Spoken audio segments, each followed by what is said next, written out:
Hi everybody, my name is Cheryl Bahati Babra, and this is my final project for Women in Politics, a branch of political science. I'll have three main sections in this presentation. Number one would be the three ways media obstruct women representation. Number two would be the two ways media can be a powerful tool in campaigning for women. And number three would be the three rules to follow in a campaign. So I'll go ahead and start. The media has power in politics. It plays a significant role in political campaign as they control and manipulate the mind of voters and public opinion in general. So in a sense, it can promote whomever it wishes to put in power. It could be a male, could be a female, but in most cases, we've seen male dominating the political sphere. And that brings me down to my first section as to why and how the media obstruct women representation. So first in this section, the media is gendered, the gendered media frame. Murray indicate in the book Cracking the Highest Ceilings, that mediation is gendered when the news reflects sex-based norms and assumption by, for instance, using masculine metaphors or to describe political events, or by highlighting the sex or personal life of political actors despite its irrelevance to the issues at hand. So even when women appear as the likely winner, journalist gendered bias still works to undermine the credibility and credentials of the female candidate. Again, according to Richard Fox, uh, in the book It Still Take a Candidate, one of the journalists that refers to Sarah Palin, the journalist is called Todd Purdom from Vanity Fair, who referred to Sarah Palin as the first undisputably fertile female to dare to dance with the big boys. This sort of coverage obstruct women representation, and I might say that this actually might be one of the reasons that characterized Sarah's Palin's resignation in 2009 as the governor of Alaska.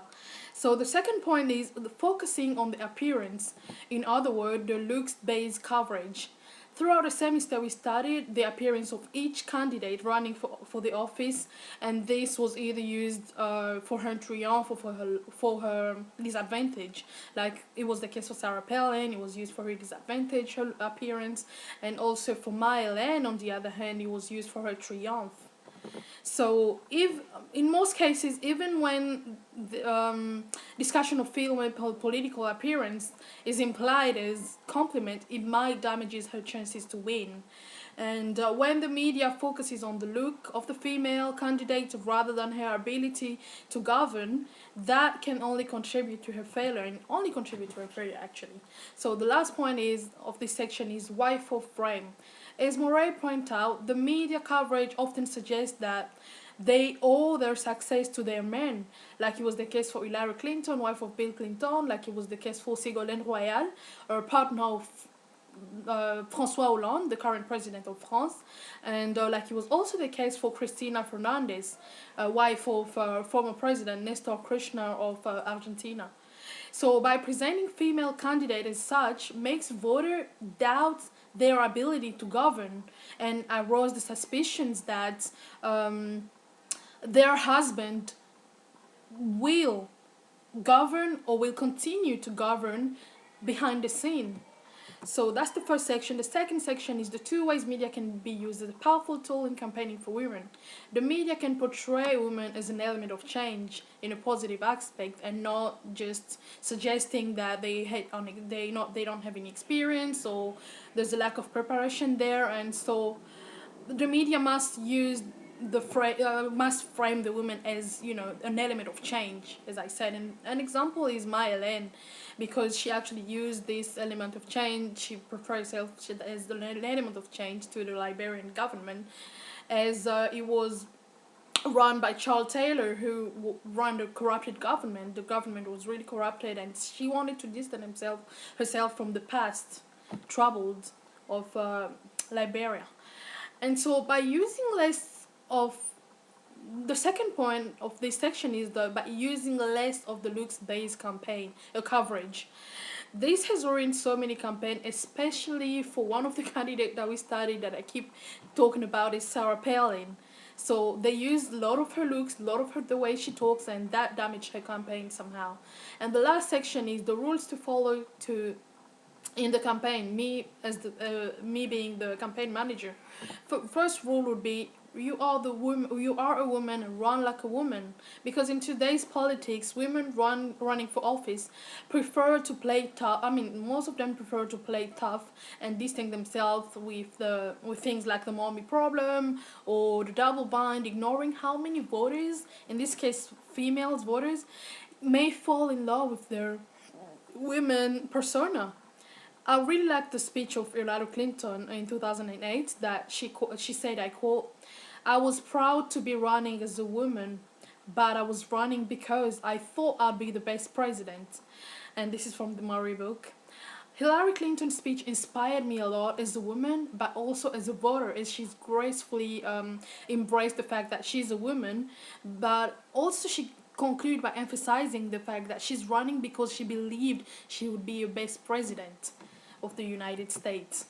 So Michelle Bachelet brought up sexism as well in her campaign by saying that she will be representing those excluded group as she was a divorced woman and a single mom. So it was a way of saying I might be a divorcee, a single mom, above all a woman, and still manage a successful political career up to now because she with her experience as a political, her political experience as a Minister of Defense and also her knowledge of international politics.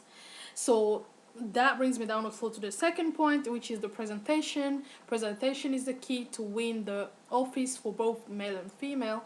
But however, when it comes to women, uh, the media tends to tends to take that and use it against them. So women should aim at exceeding expectations of the media and the voters as well by the way they present themselves. And the third point is keep reminding the voters of your experience, like Maya Land did in her campaign. She used her education, previous political position, and experience in multilateral organization to demonstrate that she had the experience to run Liberia.